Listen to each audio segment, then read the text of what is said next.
পান না, ওই খাটাস নাকি শয়তান দেখছে। আমি তো মনে করি যে ওই একটা আস্ত শয়তান, ওই শয়তানটা নাকি আগামী দিনগুলোতে আমাদের পতন দেখতে চাই, জুলাইয়ের পতন দেখতে চাই। ওই শালার তো মিনিমাম আড়াই পা কবরে আছে, ও নাকি এখন আমাদের পরিণতি দেখতে চাই। আমরা এই সব কথার প্রতিবাদ করতে চাই এবং তাদের মুরব্বী মানুষ, তারা মুক্তিযোদ্ধা মানুষ, তাদেরকে আমরা সম্মান করতে চাই ঠিক যতক্ষণ পর্যন্ত তারা আমাদের জুলাইকে সম্মান করতে চায়। আমি বারবার জুলাই সংশ্লিষ্ট সবাইকে বলেছিলাম যে শেখ হাসিনা যদি অবৈধ হয়ে থাকে তাহলে অবশ্যই হযরত চুপ্পু আমাদের বর্তমান যিনি রাষ্ট্রপতি আছেন উনি কখনোই বৈধ হতে পারেন না। শেখ হাসিনা যদি অবৈধ হয়ে থাকেন তাহলে আমরা যাদের ছবি প্রকাশ করতেছি প্রমাণসহ, আচ্ছা ঠিক আছে, এখানে যদি একজনও ফ্যাসিস্টের দোষর না হয়ে থাকে, টাকা পাচারকারী না হয়ে থাকে, খুনি না হয়ে থাকে, খুনের আদেশ না দিয়ে থাকে, আপনারা চ্যালেঞ্জ করেন, আপনারা আমার নামে লিগ্যাল নোটিশ পাঠান, আমি চ্যালেঞ্জ করতেছি, আমি আপনাদের জবাব দিয়ে দিব। তবে এই জবাব দেওয়ার জন্যে আমরা চেয়েছি যে ভিন্নভাবে কোনো একটা কর্মসূচি দাঁড় করানোর জন্যে আমরা চেষ্টা করেছি যে মানুষ আমাদের এই কর্মসূচিতে কোনোভাবে সাড়া দেয় কিনা। যদি কর্মসূচিতে সাড়া দেয় আমরা পরবর্তীতে এরকম আরও কর্মসূচি হাতে নিব, আপনারা 5 তারিখ পর্যন্ত দেখতে পারবেন। আমরা সাবধান করে বলেছিলাম একটা ব্যানার ছিললে 10টা ব্যানার লাগবে, 10টা ব্যানার ছিললে কিন্তু 1 লক্ষ ব্যানার সারা বাংলাদেশে লেগে যাবে। আমরা কেন্দ্রীয়ভাবে চেষ্টা করেছি কিছু মানুষের ছবি এখানে সর্বোচ্চ ব্যানার দিয়েও, থেকে বড় ব্যানার দিয়েও কিন্তু আমরা সবাইকে এক ছবিতে আনতে পারি নাই, এক ফ্রেমে আনতে পারি নাই। এই জন্য আমরা সবার কাছে আহ্বান করেছি কার এলাকায় কোন জেলাতে কোন বিভাগে আর কে কে ফ্যাসিস্টের দোষর আছে আমরা তো জানি। আপনারা আমাদের কাছে একটা ফাইল পাঠিয়ে দেন, তার নাম ঠিকানা, তার ফিরিস্তিসহ, তার অপকর্মের ফিরিস্তিসহ আপনারা পাঠিয়ে দেন। আমরা জেলা পর্যায়ে, বিভাগীয় পর্যায়ে আমরা সর্বোচ্চ চেষ্টা করব যেন আমরা এই ফ্যাসিস্টদেরকে দেশের মানুষকে চেনাতে পারি এবং তারা যদি দেশে পরবর্তীতে কখনো কোনো বিশৃঙ্খলা সৃষ্টি করতে চায় আমাদের জন্য তাদের বিরুদ্ধে ব্যবস্থা নেওয়াটা সহজ হয়ে যায়। আপনারা জানেন এখানে যাদের নাম ঠিকানা আছে প্রত্যেকেরই ভিন্ন দেশের পাসপোর্ট রয়েছে। আপনাদের মাধ্যমে তাদেরকে বলতে চাই আপনারা হয়তো বাংলাদেশি পাসপোর্ট ব্যবহার করেন অথবা ভিনদেশীয় পাসপোর্ট ব্যবহার করেন।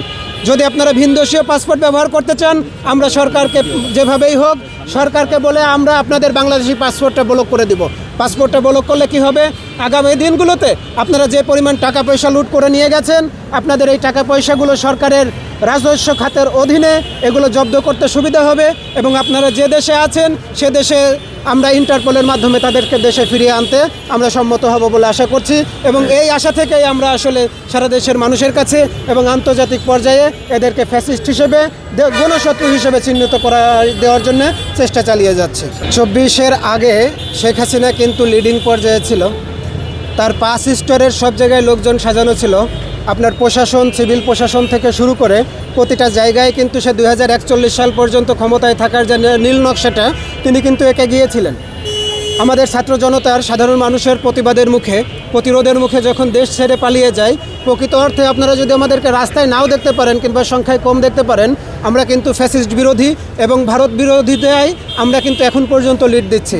সরকার কি করবে না করবে সেটা আমরা সরকারকে কৌশলগত প্রেশার ক্রিয়েট করতে চাই যদি সরকার আমাদের কথা না শুনে, যদি সরকার আমাদের কথা বুঝতে কোনো রকম ব্যর্থ হয় এবং সরকারের ভিতর যারা ভারতীয় দালাল আছে, যারা ফ্যাসিস্টের দোষর আছে বলে আমরা জানি, তাদের বিরুদ্ধে আমরা ব্যবস্থা নেওয়ার জন্য সরকারকে চাপ প্রয়োগ করার চেষ্টা করব এবং যারা প্রকাশ্যে ঘুরে বেড়াচ্ছে আমরা অবশ্যই এদেরকে সুন্দর করে, শক্ত করে ধরে আস্তে করে এনে আমরা রাজপথে দাঁড় করিয়ে দিব আর সেই সাথে সাথে তাদেরকে বেঁধে রেখে যতগুলো শহীদের পরিবার আছে, আহত পরিবার আছে, তাদের গল্পগুলো তাদেরকে শোনাবো। তারা যদি কখনো মনে করে যে না তারা অন্যায় করেছে তাদেরকে অবশ্যই আমরা ফাঁসির কাঠগড়াই পর্যন্ত নিয়ে যাব ইনশাল্লাহ। আমরা সরকারের দিকে তাকাবো না, আমাদের ন্যায্য যে দাবিটা সেই দাবিটা আমরা ইনশাল্লাহ রাজপথে থেকে আদায় করে নিব। তবে আমরা এখন একটু চুপ আছি এই কারণেই যে সরকার নতুন এসেছে, আমাদের সামনে অনেকগুলো আমাদের ভিতর যে দূরত্বটা আছে, সরকার বিরোধী দলের ভিতর, সাধারণ জনগণের ভিতর যে দূরত্বটা আছে এই দূরত্বটা আস্তে আস্তে লাঘব হবে। আমাদের জুলাই সনদের প্রতিটা কথা অক্ষরে অক্ষরে পালন হবে। আমরা সরকারের পাশে গিয়ে দাঁড়াবো। আমরা চাই না যে নতুন সরকার আবার এসে ফল্ট করুক এবং তৃতীয় পক্ষ কোনো সুযোগ সুবিধা নিক। আমরা শুধু এই কারণে একটু মাথা নিচু করে আছি, আমরা দেখতে চেষ্টা করতেছি যে সরকারকে আমরা সহযোগিতা করতে পারি কিনা। এই দেশ আমাদের, এই মাটি আমাদের, এই মাটির প্রতিটা অংশে অধিকার আমাদের। সাধারণ মানুষ এই দেশে স্বাধীনভাবে বসবাস করবে।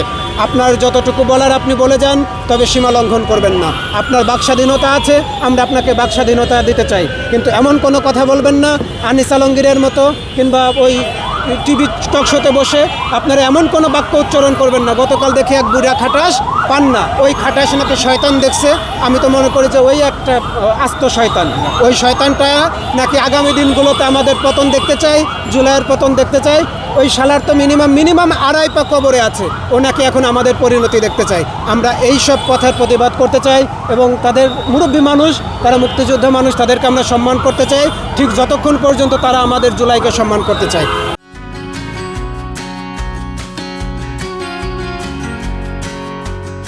আমরা কারোর সাথে কোনো রকম কোনো কটূক্তি না করে সামনের দিনগুলোতে এগিয়ে যেতে চাই।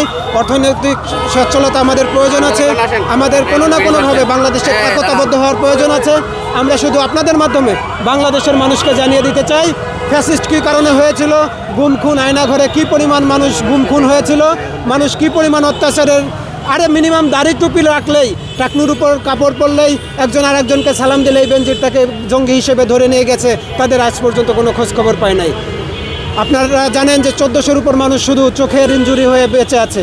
এই যে সিরিয়াস ইনজুরিগুলো কোনো সাধারণ মানুষ, কোনো রাষ্ট্রপ্রধান এরকম আদেশ দিতে পারে না সরাসরি চোখে কিংবা মাথায় গুলি করার। আমরা তীব্র প্রতিবাদ জানাচ্ছি এবং আমাদের অবস্থানগুলো কৌশলগতভাবে আগামী দিনগুলোতে আপনাদের মাধ্যমে কৌশলগত অবস্থান থাকবে। সরকারের পক্ষ আমরা ততক্ষণ পর্যন্ত নিব যতক্ষণ সরকার জুলাইয়ের পক্ষে আছে। জুলাইয়ের পক্ষে না থাকলে আমরা অবশ্যই 70% মানুষ সরকারের হাতটা ছেড়ে দিতে বাধ্য হব। এই জন্য তারেক জিয়া রহমানকে বলি, আপনি সরকারে আছেন, দেশের মানুষের পালস বুঝেন, দেশের মানুষ কী চাই সেটা বোঝার চেষ্টা করেন, দেশের মানুষের নিরাপত্তাটা নিশ্চিত করেন। এখনও জননিরাপত্তা যেভাবে বিঘ্নিত হয়ে আছে, এই জননিরাপত্তাটা আপনাকে দেখতে হবে। স্বরাষ্ট্রমন্ত্রীকে বলি, আজকেও এখানে একটা একদম হৃদয় বিদারক দৃশ্য দেখেছি। যাত্রাবাড়িতে একটা ছেলেকে দুইটা মাদকসেবী গলা টিপে হত্যা করেছে।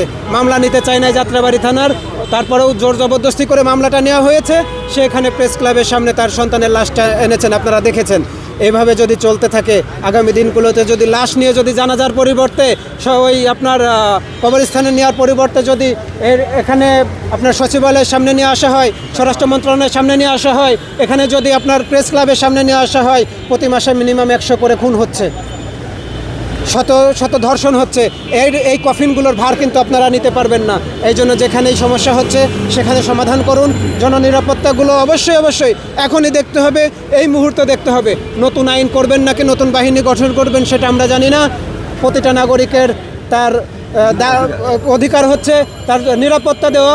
আমরা আগামী দিনগুলোতে জননিরাপত্তার বিষয়টা খুব ভালোভাবে দেখতে চাই এবং তারেক রহমানের কাছে আবারও আবেদন করতে চাই, 31 দফা বাস্তবায়ন করার দরকার নাই, একটা দফার বাস্তবায়ন করেন। আপনার 31 দফার প্রথম দফা ছিল জুলাই সনদকে অক্ষরে অক্ষরে বাস্তবায়ন করবেন, সেটা বাস্তবায়ন করলেই আমরা খুশি।